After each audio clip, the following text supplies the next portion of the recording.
Doktor, mənə deyirlər ki, çox xorulduyursan.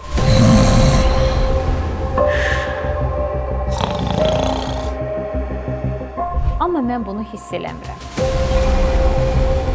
Əslində çoxları bu problemi problem olaraq görmürlər. Yəni buna çox sadə yanaşırlar və hətta bunu rutin hesab edirlər. Xoruldamaq dediyimiz simptomun altında yuxu apnosu dediyimiz çox ciddi bir xəstəlik yata bilər. Bunu mütləq araşdırmaq lazımdır. Çünki yuxu apnosu özü özlüyündə arterial təzyiqin, yəni təzyiq probleminin yüksəlməsinin, infarkt riskinin, insult keçirtmə riskinin daha da artmasına səbəb olur.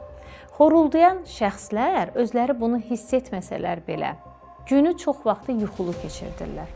Yəni onları çox zaman əzgin, gərgin, əsəbi görmüş olarıq. Ən çox xoruldayan şəxslərin bizə gəldiyi şikayət nədir? Hansı ki özləri hiss edirlər? Doktor, qəfil yatdığım yerdə sanki boğulurammış kimi ayılıram və nəfəsimin dayandığını hiss eləyirəm.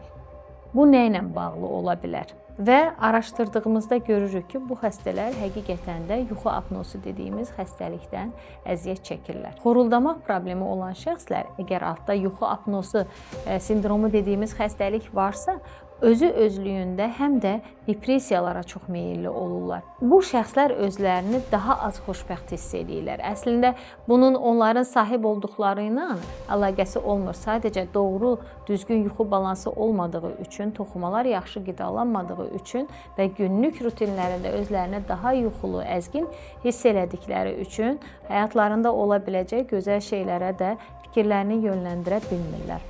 Ona görə də əgər sizdə də belə bir ciddi problem varsa, xoruldamaqla bağlı, ətrafdakılar artıq bunu şikayət olaraq dilə gətirirlərsə, mütləq şəkildə bir yuxu testi olmağınızı tövsiyə eləyirəm. Sizi maraqlandıran sualları mənə yönləndirə bilərsiniz və mütləq rəy bölməsində yerləşdirin. Mən onları mütləq cavablandıracağam.